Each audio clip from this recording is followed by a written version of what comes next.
نحمده ونصلي على رسوله الكريم اما بعد فاعوذ بالله من الشيطان الرجيم بسم الله الرحمن الرحيم وانذر عشيرتك الاقربين الآيہ۔ حضرت حسین رضی اللہ تعالی عنہ جو آپ صلی اللہ علیہ وسلم کی اولاد میں سے ہیں اور آپ صلی اللہ علیہ وسلم کی نسل جو آگے چلی ہے حضرت حسن اور حضرت حسین رضی اللہ عنہما سے چلی ہے، تو آج انشاءاللہ ان کی فضیلت پر چند کلمات آپ کے سامنے پیش کروں گا، اس لیے کہ اہل بیت سے محبت کرنا، آل رسول صلی اللہ علیہ وسلم سے محبت کرنا ہمارے ایمان کا جزو ہے۔ رسول اللہ صلی اللہ علیہ وسلم نے ارشاد فرمایا حضرت حسن اور حسین کے بارے میں کہ جو مجھ سے محبت کرے گا وہ ان سے محبت کرے گا، اور جو ان سے نفرت کرے گا وہ حقیقت میں مجھ سے بغض رکھے گا، او کما قال صلی اللہ علیہ وسلم۔ تو چونکہ آل رسول صلی اللہ علیہ وسلم اور اہل بیت صلی اللہ علیہ وسلم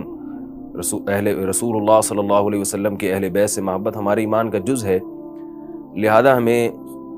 دیگر صحابہ کے ساتھ خصوصیت کے ساتھ اہل بیت کے کچھ فضائل کا علم ہونا چاہیے، تاکہ ان فضائل کو سوچ کر ہمارے دل میں ان سے محبت پیدا ہو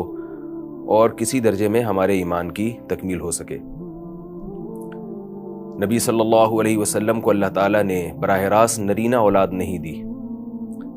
مشرکین آپ صلی اللہ علیہ وسلم کو یہ طعنہ دیا کرتے تھے کہ آپ معاذ اللہ ابتر ہیں۔ ابتر عربی میں کہتے ہیں جس کا کوئی پیچھے ذکر کرنے والا نہ ہو، جس کا کوئی تذکرہ کرنے والا نہ ہو۔ بے اولاد شخص کو ابتر کہا جاتا تھا، اور عرب یہ کہتے تھے کہ یہ ایک نحوست ہے کہ جب انسان دنیا سے جائے گا اس کے پیچھے اولاد نہیں ہے تو اس کا نام لینے والا کوئی نہیں رہے گا۔ تو اللہ تعالیٰ کو بڑا غضب آیا اور قرآن مجید میں سورہ کوثر نازل ہوئی، فرمایا ان شانئک ھو الابتر، اے محمد صلی اللہ علیہ وسلم آپ ابتر نہیں ہیں، آپ کا تو تذکرہ قیامت تک چلتا رہے گا، روحانی بھی اور جسمانی سلسلہ بھی آپ کا موجود رہے گا، لیکن آپ کا دشمن وہ ابتر ہے، اس کا نام و نشان ختم ہو جائے گا۔ تو اللہ تعالیٰ نے محمد صلی اللہ علیہ وسلم کے روحانی سلسلے کو جو چلایا، وہ جتنے بھی مسلمان ہیں آج 1 ارب 22 کروڑ سے زیادہ مسلمان، وہ نبی صلی اللہ علیہ وسلم کی روحانی اولاد ہیں، اور اللہ تعالیٰ نے آپ صلی اللہ علیہ وسلم کی جسمانی اولاد کا جو سلسلہ چلایا وہ حضرت حسن اور حضرت حسین سے چلایا، اور آج آپ کو سادات دنیا میں بہت کثیر تعداد میں ملیں گے۔ تو آپ صلی اللہ علیہ وسلم کے دشمن کے بارے میں اللہ نے جو فرمایا تھا کہ ابتر ہے، وہ واقعی ابتر ثابت ہوا، اور ہمارے نبی صلی اللہ علیہ وسلم کو اللہ تعالیٰ نے جو اولاد دی، انہیں جن اوصاف سے مزین کیا، وہ اولاد آج تک ان کی نسل موجود ہے، اور ان میں نبی صلی اللہ علیہ وسلم کی نسل کو بڑھانے میں، آپ صلی اللہ علیہ وسلم کی نسل کو چلانے میں 2 شخصیتیں ہیں، حضرت حسن اور حضرت حسین۔ آپ صلی اللہ علیہ وسلم کی جو 4 بیٹیاں تھیں ان سے آپ صلی اللہ علیہ وسلم کی آگے اولاد نہیں چلی۔ نبی صلی اللہ علیہ وسلم نے حضرت حسن اور حضرت حسین کا نام خود تجویز فرمایا۔ روایات میں آتا ہے کہ جب حضرت حسن کی پیدائش ہوئی آپ صلی اللہ علیہ وسلم نے ان کا نام حسن رکھا۔ عربی میں حسن کہتے ہیں کہ خوبصورت چہرے والے کو، تو حضرت حسن چونکہ بہت خوبصورت تھے، نبی صلی اللہ علیہ وسلم پر گئے تھے۔ روایات میں آتا ہے کہ ایک صحابی فرماتے ہیں کہ کوئی شخص بھی لم یکن احد اشبہ من رسول اللہ صلی اللہ علیہ وسلم من الحسن ابن علی، فرماتے ہیں کہ دنیا میں کوئی شخص بھی حضرت حسن سے زیادہ محمد صلی اللہ علیہ وسلم کے مشابہ نہیں تھا، اور آپ صلی اللہ علیہ وسلم کے بارے میں پوری امت کا اجماع ہے کہ آپ صلی اللہ علیہ وسلم سے زیادہ اللہ نے جمیل کسی کو پیدا نہیں کیا، حسن و جمال والا اللہ نے کسی کو بنایا نہیں۔ تو اس سے معلوم ہوتا ہے کہ حضرت حسن اور حضرت حسین جو نبی کے سب سے زیادہ مشابہ تھے، تو ان کو بھی اللہ نے کیسا جمال عطا کیا ہوگا۔ تو اسی مناسبت سے ان کا نام حسن، یہ حسین جیسے اردو میں ایک لفظ استعمال ہوتا ہے نا، حسین خوبصورت چہرے والا، تو حسن سے ہی نکلا ہے یہ لفظ۔ روایات میں آتا ہے کہ جب حضرت فاطمہ رضی اللہ تعالی عنہا کے ہاں دوسرے بیٹے کی ولادت ہوئی، آپ صلی اللہ علیہ وسلم دیکھنے کے لیے گئے،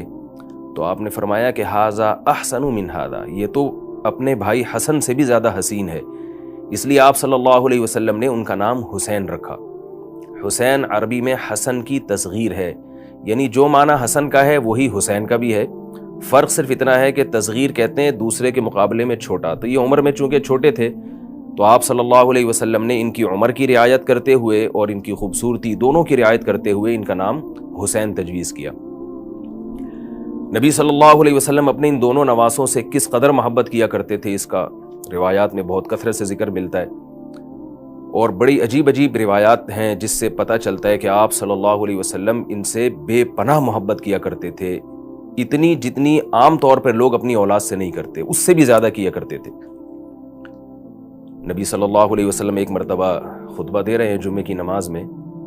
اب آپ سوچئے خطبے میں امام کا کیا وقار ہوتا ہے، اور امام بھی سید الانبیاء ہو، اور ان کے سامنے بیٹھے ہوئے لوگ ابو بکر، عمر، عثمان، علی رضی اللہ عنہم جیسے صحابہ ہوں، تو کیسا امام پر ایک وقار ہوتا ہے، اور وہ پوری توجہ خطبے کی طرف دیتا ہے۔ نبی صلی اللہ علیہ وسلم خطبہ دے رہے ہیں، آپ کی نظر اپنے ان دونوں نواسوں پر پڑی مسجد کے دروازے پر۔ روایات میں ہے کہ آپ صلی اللہ علیہ وسلم اپنا خطبہ چھوڑ کے تشریف لے گئے اور ان دونوں بچوں کو گود میں اٹھا کے لائے اور فرمایا، خطبہ کا پھر آغاز یہاں سے کیا، صدق اللہ انما اموالکم و اولادکم فتنہ، فرمایا اللہ نے سچ کہا کہ تمہارا مال اور تمہاری اولاد فتنہ ہے، تمہیں اللہ کی یاد سے غافل کرتی ہے۔ فرمایا کہ دیکھو میں اللہ کا ذکر کر رہا ہوں، خطبہ دے رہا ہوں جمعے کا، اور میں نے اپنے ان دونوں بچوں کو دیکھا، حدیث کا مفہوم بیان کر رہا ہوں میں، کہ مجھے ان بچوں پر اتنا پیار آیا کہ میں اللہ کا ذکر چھوڑ کے چلا گیا اور ان دونوں بچوں کو گود میں اٹھا کے لایا ہوں۔ تو کس قدر محبت تھی کہ آپ صلی اللہ علیہ وسلم نے ان دونوں بچوں کو کی طرف لپکے ہیں اور اپنے جمعے کے خطبے کو موقوف کر دیا۔ ایک اور حدیث میں ہے کہ آپ صلی اللہ علیہ وسلم نے ایک مرتبہ حضرت حسن اور حضرت حسین کو گود میں اٹھایا، ان کا بوسہ لیا اور فرمایا کہ تم اولاد انسان کو علم سے بھی محروم کر دیتی ہو، اور انسان کو جہاد سے بھی دور کر دیتی ہو، اور انسان کو سخاوت سے بھی محروم کر دیتی ہو۔ جب انسان کی اولاد ہوتی ہے تو اس کا ہاتھ ایسے کشادہ نہیں ہوتا جیسے پہلے غیروں پہ خرچ کیا کرتا تھا، وہ اپنی اولاد کی فکر میں لگ جاتا ہے، اللہ کی راہ میں جہاد کرتے ہوئے ڈرتا ہے کہ کہیں شہید ہو گیا تو میرے بچوں کا کیا ہوگا، اور علم کے لیے اپنے آپ کو فارغ نہیں کرتا بلکہ پیسہ کمانے میں لگ جاتا ہے، اس لیے کہ بھئی میں اگر علم حاصل کروں گا اور میں نے پیسہ نہ کمائے تو میری اولاد کو کہیں نقصان نہ ہو مستقبل میں۔ تو آپ صلی اللہ علیہ وسلم نے اپنے ان بچوں کو گود میں اٹھا کے فرمایا کہ تم اولاد میں یہ تینوں عیب ہیں، لیکن اس کے باوجود فرمایا وَإِنَّكُمْ لَمِن رَيْحَانِ اللَّهِ، لیکن اللہ کی قسم تم اللہ کی خوشبوؤں میں سے خوشبو ہو۔ یعنی یہ بھی بتا رہے ہیں کہ یہ اولاد یہ بھی کرتی ہے، یہ بھی کرتی ہے، لیکن اس کے باوجود کس قدر محبت کا اظہار کر رہے ہیں کہ یہ سب چیزیں اپنی جگہ، لیکن اولاد جو ہے یہ اللہ کی خوشبوؤں میں سے ایک ریحان، بہترین خوشبو کو کہا جاتا ہے، اس خوشبو میں سے ایک خوشبو۔ بہت زیادہ آپ صلی اللہ علیہ وسلم محبت کا اظہار کیا کرتے تھے۔ بعض روایات میں آتا ہے، صحابی کہتے ہیں ہم جب نبی صلی اللہ علیہ وسلم کے گھر تشریف لے جاتے تو بسا اوقات دیکھتے کہ حضرت حسن اور حضرت حسین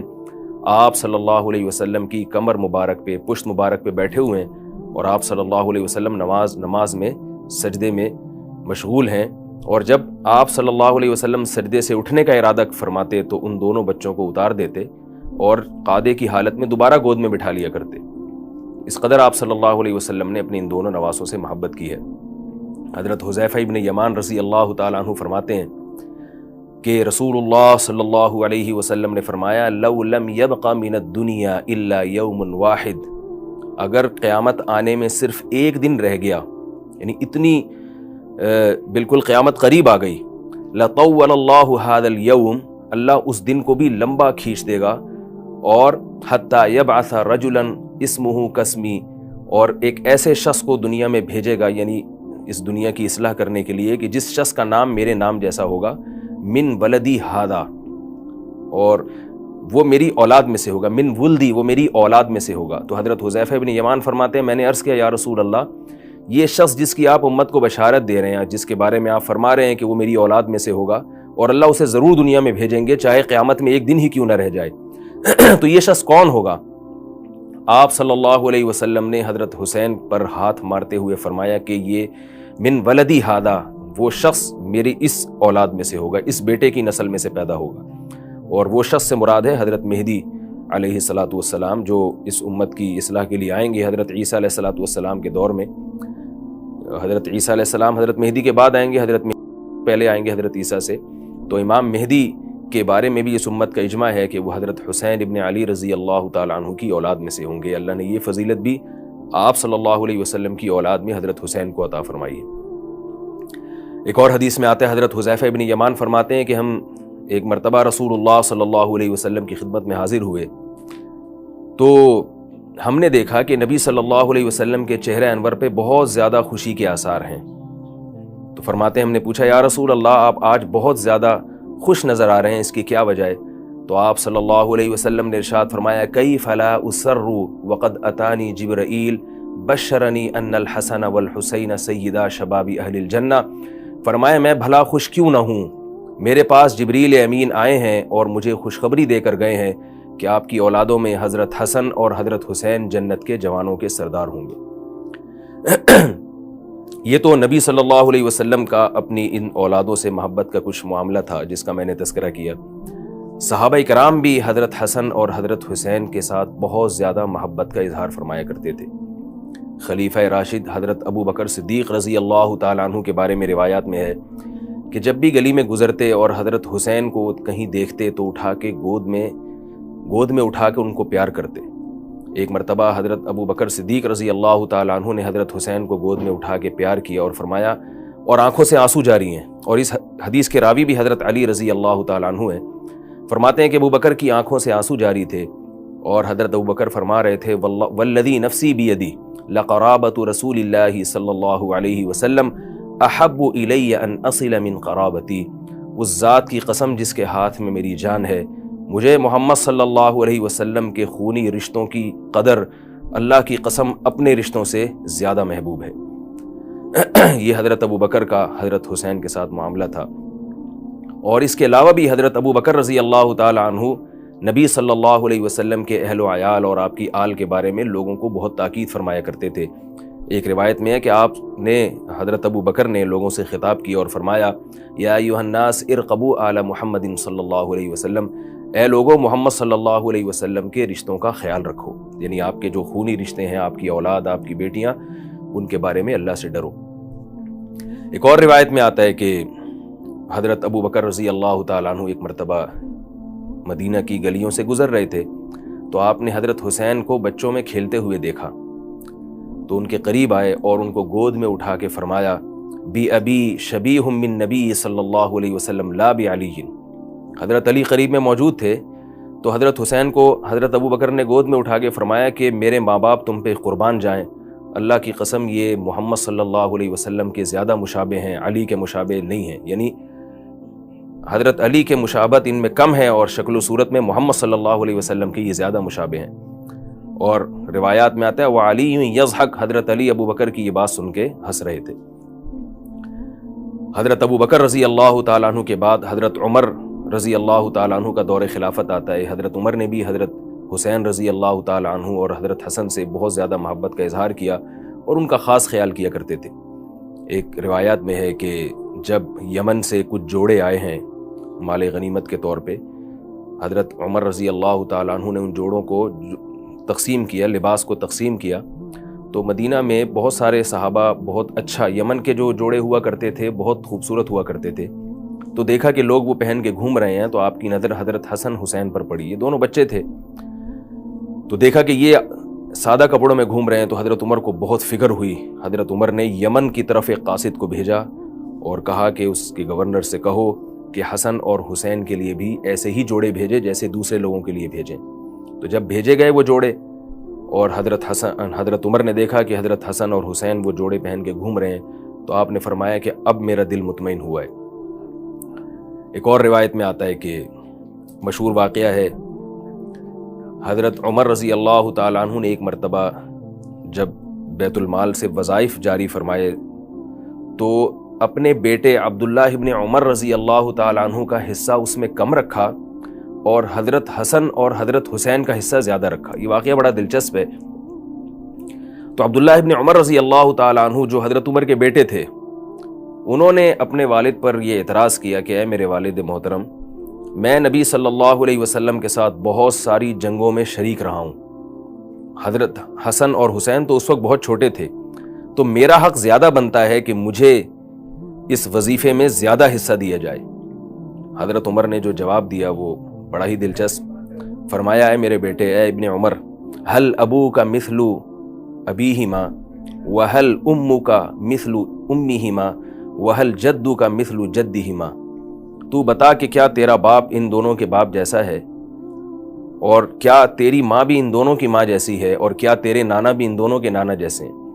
یعنی یہ 3 فضیلتیں ان دونوں کو حاصل ہیں تو جو تجھے حاصل نہیں ہیں۔ ایک تو یہ کہ تیرا باپ، ان دونوں کے جو والد ہیں وہ تیرے والد سے افضل ہیں۔ یہ حضرت عمر کی تواضع تھی کہ حضرت علی کو اپنی ذات پر ترجیح دیا کرتے تھے۔ اور ان کی والدہ تیری والدہ سے افضل ہیں، اس میں تو کوئی شبہ نہیں ہے۔ حضرت فاطمہ کا مقام وہ حضرت عمر کی اہلیہ کے مقام سے کئی گنا زیادہ ہے۔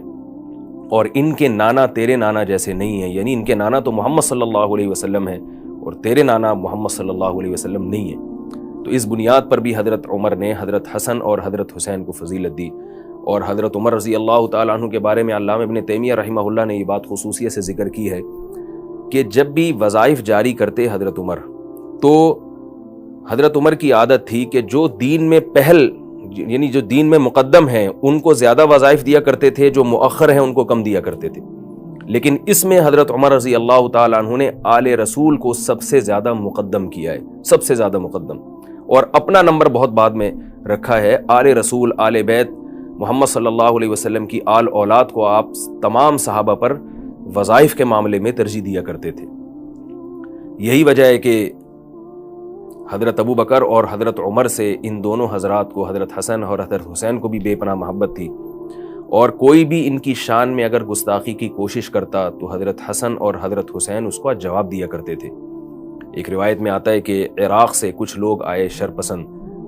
اور حضرت حسین کے سامنے حضرت ابو بکر اور حضرت عمر کی برائی بیان کرنے لگے۔ تو حضرت حسین رضی اللہ تعالی عنہ نے فرمایا کہ تم لوگ جو ابو بکر اور عمر کی برائی بیان کر رہے ہو، تو مجھے یہ بتاؤ کہ قرآن مجید میں 3 قسم کے مسلمانوں کا بیان ہے، چوتھی قسم کوئی بھی نہیں ہے۔ ایک قسم تو وہ ہے جن کے بارے میں قرآن فرماتا ہے والذین ہاجروا فی سبیل اللہ واخرجوا من دیارہم، وہ مسلمان جنہوں نے ہجرت کی اور ان کو اپنے گھروں سے نکالا گیا۔ تو فرمایا کہ بتاؤ ابو بکر اور عمر ان میں سے ہیں یا تم ان میں سے ہو؟ ان لوگوں نے کہا ہم ان میں سے نہیں ہیں، ابو بکر عمر ان لوگوں میں سے ہیں جن کو گھروں سے نکالا گیا۔ حضرت حسین نے فرمایا دوسرا طبقہ مسلمانوں کا وہ ہے جس کو قرآن بیان کرتا ہے والذین تبوؤا الدار والایمان من قبلہم یحبون من ہاجر الیہم، وہ انصار صحابی جنہوں نے مہاجرین کے ساتھ مدد کی، مہاجرین کو ٹھکانہ دیا۔ تو کیا تم ان انصار میں سے ہو؟ وہ عراق سے جو فتنہ پرست لوگ آئے ہوئے تھے انہوں نے کہا نہیں، ہم ان میں سے بھی نہیں ہیں۔ حضرت حسین نے قرآن کی تیسری آیت تلاوت کی، فرمایا ایک طبقہ تو قرآن میں مسلمانوں کا وہ بیان کیا جنہوں نے ہجرت کی، گھر بار چھوڑا، دوسرا طبقہ قرآن نے وہ بیان کیا ہے جو انصار تھے جنہوں نے ان مہاجرین کو پناہ دی، اور تیسرا طبقہ بعد میں آنے والے وہ مسلمان جن کا قرآن میں ان الفاظ کے ساتھ تذکرہ ہے یقولون ربنا اغفر لنا ولاخواننا الذین سبقونا بالایمان ولا تجعل فی قلوبنا غلا للذین آمنوا۔ فرمایا قرآن مجید میں آتا ہے کہ کچھ لوگ بعد میں آئیں گے، وہ ایسے ہوں گے جو یوں کہا کریں گے کہ اے اللہ یہ جو انصار اور مہاجر صحابہ ہم سے پہلے گزر چکے، اے اللہ تو ان کی خطاؤں کو معاف فرما دے، اور ہمارے دل میں ان سے بغض پیدا نہ کرنا بلکہ ہمارے دل میں ان سے محبت پیدا کرنا۔ تو یہ وہ تیسرا طبقہ ہے جو انصار میں سے بھی نہیں ہے، مہاجرین میں سے بھی نہیں ہے، لیکن انصار اور مہاجرین سے محبت کرنے والا ہے۔ تو حضرت حسین نے فرمایا کہ تم اس قسم میں سے بھی نہیں ہو، کیونکہ اگر تمہیں محبت ہوتی تو ابو بکر اور عمر کی تم برائی بیان نہ کرتے۔ تو اس طرح دلائل کی دنیا میں حضرت حسین نے حضرت ابو بکر اور حضرت عمر کا دفاع کیا ہے۔ اور یہ بات بھی ایک تاریخی حقیقت ہے کہ حضرت عمر رضی اللہ تعالی عنہ صرف آل رسول سے قرابت داری مضبوط کرنے کے لیے حضرت علی کو پیغام نکاح بھیجتے ہیں کہ میں آپ کی بیٹی ام کلثوم سے نکاح کرنا چاہتا ہوں۔ حضرت علی نے انکار کیا، فرمایا میری بچی کی عمر آپ سے کم ہے، آپ کی عمر زیادہ ہے۔ تو حضرت عمر کا مشہور مقولہ ہے، فرمایا واللہ، اللہ کی قسم، میں نے نبی صلی اللہ علیہ وسلم سے یہ کہتے ہوئے سنا کل نسب و سبب منقطع یوم القیامہ الا نسبی، کہ نبی نے فرمایا ہر نسب قیامت کے دن ختم ہو جائے گا سوائے میرے نسب کے۔ واللہ ما اردت بہ الباہ، اللہ کی قسم اے علی میری نیت خواہش نفس نہیں ہے، میں صرف محمد صلی اللہ علیہ وسلم کی اولاد سے اپنا رشتہ اور آپ صلی اللہ علیہ وسلم کی آل سے اپنا رشتہ مضبوط کرنا چاہتا ہوں۔ اور جب حضرت عمر کی شادی حضرت علی کی بیٹی سے ہوئی ہے، حضرت عمر اتنا خوش تھے، کئی ہزار، کئی لاکھ، 4000 دراہم کہتے ہیں کہ حضرت عمر نے مہر دیا ہے، اور جا کے صحابہ سے کہا کہ تم مجھے کیوں مبارکباد نہیں دیتے، یعنی ان کو ترغیب دی کہ مجھے خوب مبارکباد دو، اس لیے کہ میں نے جس سے نکاح کیا ہے وہ علی کی بیٹی ہیں، اور نبی صلی اللہ علیہ وسلم کی بیٹی ہیں، یعنی دو رشتے میرے مضبوط ہو گئے ان کے ذریعے، کہ ایک تو علی جو خود داماد نبی ہیں، محمد صلی اللہ علیہ وسلم کے داماد ہیں، ان سے رشتہ مضبوط ہوا، اور ایک محمد صلی اللہ علیہ وسلم کی بیٹی میری ساس بن گئی ہیں حضرت فاطمہ، ان کی بیٹی سے میں نے نکاح کر کے نبی سے اپنی قرابت کو مضبوط کر لیا ہے۔ تو حضرت حسن اور حضرت حسین رضی اللہ تعالیٰ عنہ کا جو زمانہ ہے وہ حضرت عمر کے دور تک بچپن کا زمانہ ہے۔ یہ دونوں حضرات حضرت عثمان کے دور میں اپنے عہد شباب میں داخل ہوتے ہیں، اور جو عرب کا اس زمانے میں ایک کلچر تھا کہ تعلیم کے ساتھ ساتھ جسمانی ریاضت اور گھڑ سواری اور تیر اندازی، یہ ساری چیزیں حضرت حسن حضرت حسین نے بھی سیکھیں، اور حضرت عثمان رضی اللہ تعالیٰ عنہ کے دور میں پھر حضرت حسن اور حضرت حسین جہاد میں مسلمانوں کی فوج کے ساتھ شریک رہے ہیں، اور صحابہ کرام حضرت حسن اور حضرت حسین کی موجودگی کو اپنے درمیان فخر سے دیکھا کرتے تھے۔ افریقہ کی جنگ میں جب حضرت حسین رضی اللہ تعالیٰ عنہ کو بھیجا گیا ہے تو اس وقت جو جنگ کے کمانڈر تھے وہ لوگوں کو فخر سے بتایا کرتے تھے کہ اللہ کی ہمیں مدد کی پوری امید ہے، اس لیے کہ ہمارے درمیان محمد صلی اللہ علیہ وسلم کے بیٹے موجود ہیں، اس پہ فخر کیا کرتے تھے۔ اس کے علاوہ بھی بہت ساری جنگوں میں حضرت حسن اور حضرت حسین شریک رہے ہیں، میدان جہاد میں جہاں جہاں ان کو موقع ملا، اور کربلا کے میدان میں حضرت حسین رضی اللہ تعالیٰ عنہ نے اللہ کی خاطر جان دے دی۔ روایات میں آتا ہے کہ جب ابن زیاد بدبخت کے سامنے حضرت حسین کا سر مبارک لایا گیا ہے تو ابن زیاد بدبخت حضرت حسین کے ہونٹوں پہ اپنی چھڑی کو پھیر رہا تھا۔ وہاں زید ابن ارقم رضی اللہ تعالیٰ عنہ موجود تھے، انہوں نے ابن زیاد کو برا بھلا کہا اور فرمایا کہ اللہ کی قسم میں نے ان ہونٹوں پہ بارہا محمد صلی اللہ علیہ وسلم کے ہونٹوں کو رکھا ہوا دیکھا ہے۔ تو اس وقت صحابہ کرام کی کیا کیفیت ہوگی۔ ایک اور روایت میں آتا ہے حضرت ابو ہریرہ رضی اللہ تعالیٰ عنہ کسی جنازے کے ساتھ جا رہے تھے، اس میں حضرت حسین بھی موجود تھے۔ حضرت حسین رضی اللہ تعالیٰ عنہ تھک کے کہیں بیٹھ گئے تو حضرت ابو ہریرہ نے جا کے ان کے پاؤں کو جھاڑا اور مٹی کو دور کیا، ان کے پاؤں کو صاف کرنے لگے۔ حضرت حسین نے فرمایا کہ اے ابو ہریرہ کیا کر رہے ہو؟ حضرت ابو ہریرہ نے فرمایا کہ اے حسین، میں آپ کے بارے میں جو کچھ جانتا ہوں اگر لوگ جان لیں تو آپ کو کندھوں پہ اٹھا دیں، یعنی مجھے آپ کے فضائل کا جو نبی صلی اللہ علیہ وسلم سے علم عطا ہوا ہے اس کے مقابلے میں یہ کم ہے جو کچھ میں کر رہا ہوں۔ حضرت حسن حضرت حسین رضی اللہ تعالیٰ عنہ نے، ان دونوں حضرات نے بیت اللہ کا بارہا پیدل حج کیا ہے۔ حضرت حسن نے کہا جاتا ہے کہ 20 مرتبہ بیت اللہ کا پیدل حج کیا ہے، عراق سے کوفہ سے چل کے بیت اللہ کی طرف پیدل آئے ہیں۔ کسی نے عرض کیا کہ آپ اپنے آپ کو اتنا کیوں تھکاتے ہیں؟ کوفہ اس زمانے کی گرمی، اس زمانے کے پہاڑ اور ریگستان، اس وقت کیا کیفیت ہوتی ہوگی؟ تو کسی نے کہا کہ آپ اپنے آپ کو کیوں تھکاتے ہیں، آپ سوار ہو کے جائیں۔ تو حضرت حسن نے فرمایا کہ اللہ کی قسم مجھے اس بات سے حیا آتی ہے کہ میں اللہ کے گھر کی زیارت کو سوار ہو کر جاؤں، میں پیدل ہی جاؤں گا۔ اور حضرت حسین رضی اللہ تعالیٰ عنہ کے بارے میں آتا ہے کہ آپ نے 25 مرتبہ پیدل حج کیا ہے کوفہ سے بیت اللہ کی طرف۔ یہ کچھ بہت ہی تھوڑا سا تذکرہ تھا حضرت حسین کے فضائل کے بارے میں، بھرے پڑے ہیں احادیث میں، روایات میں، اور آپ کی سیرت میں سخاوت، آپ کی بہادری، آپ کی عبادت، آپ کا علم، اور صحابہ کرام سے محبت، اور صحابہ کرام کی ان دونوں حضرات سے محبت، اور سب سے بڑی بات یہ ہے کہ اللہ نے محمد صلی اللہ علیہ وسلم کا جو نسب چلایا ہے وہ حسن اور حسین سے چلایا ہے۔ یہ بہت بڑی فضیلت کی بات ہے، اور اس میں ایک فضیلت حضرت عمر کے لیے بھی ہے۔ حضرت عمر رضی اللہ تعالیٰ عنہ کہ جب یہ ایران فتح ہوا ہے تو فارس کا جو بادشاہ تھا یزدجر، اس کی بیٹی جو شہزادی تھی، بہت خوبصورت، اور ظاہر بادشاہوں کی جیسے بیویاں اور بیٹیاں ہوا کرتی ہیں، تو حضرت عمر نے فرمایا کہ یہ جو ان کی بیٹی ہے یہ میں حسین کو دوں گا۔ تو آپ نے حضرت حسین سے ان کی بیٹی کی شادی کرائی، اس لیے کہ وہ سمجھتے تھے کہ یہ سردار کی بیٹی ہے تو سردار ہی کے لائق ہے۔ تو حضرت حسین رضی اللہ تعالیٰ عنہ کی ان سے شادی ہوئی ہے، اور کمال کی بات یہ ہے کہ حضرت حسین کی اولاد میں جتنے حضرات تھے کہا جاتا ہے کہ سب کربلا میں شہید ہو گئے۔ امام زین العابدین جو بہت مشہور فقیہ ہیں اور امام ابو حنیفہ رحمہ اللہ تعالیٰ کے اساتذہ میں سے ہیں، اور حضرت حسین کی جو نسل چلی ہے وہ صرف امام زین العابدین سے چلی ہے۔ آج جتنے بھی حسینی دنیا میں نسب کے اعتبار سے پائے جاتے ہیں وہ سب حضرت زین العابدین کی اولاد میں سے ہیں، اور حضرت زین العابدین اسی ماں کے بیٹے تھے جو یزدجر کی بیٹی تھی، جو حضرت عمر رضی اللہ تعالیٰ عنہ نے حضرت حسین کو دی تھی۔ تو یہ بھی ایک حضرت امیر المومنین حضرت عمر کے لیے بھی فضیلت کی بات ہے، اور حضرت زین العابدین کے لیے بھی بہت فضیلت کی بات ہے کہ حضرت زین العابدین کے ذریعے اللہ نے حضرت حسین کی نسل کو پوری دنیا میں پھیلایا ہے اور چلایا ہے۔ اللہ تعالی ہمیں آل رسول اور آل بیت سے سچی محبت کی توفیق نصیب فرمائے، اور ان واقعات میں جو آل رسول کے ساتھ صحابہ کی محبت تھی، ان واقعات میں ہمیں جو سبق ملتا ہے وہ سبق یہ ملتا ہے کہ جیسے ہمیں کسی بزرگ سے، اہل اللہ سے اور نیک لوگوں سے محبت کا حکم ہے، اسی طرح ان کی آل و اولاد سے بھی محبت کا حکم ہے۔ آپ کسی استاد سے اگر پڑھتے ہیں تو آپ کے ذمے ہے کہ جیسے آپ اس استاذ کا ادب کریں، اس کی اولادوں کا بھی اسی طرح ادب کریں، اس کے گھر والوں کا بھی آپ خیال رکھیں۔ آپ کسی بزرگ سے بیعت ہیں، کوئی جس کو آپ اپنے سے نیک اور پرہیزگار سمجھتے ہیں، تو جیسے آپ کی یہ ذمہ داری ہے کہ آپ اس سے محبت کریں، تو ان واقعات سے ہمیں پتہ چلتا ہے کہ اس کی آل و اولاد سے بھی آپ کو محبت کرنا پڑے گی، کیونکہ ہمیں محمد صلی اللہ علیہ وسلم سے جب محبت ہے تو آپ صلی اللہ علیہ وسلم کی آل سے بھی محبت ہے، کیونکہ آل کا سب سے گہرا رشتہ ہے محمد صلی اللہ علیہ وسلم سے۔ اللہ تعالی ہم سب کو سمجھنے کی، عمل کی توفیق عطا فرمائے۔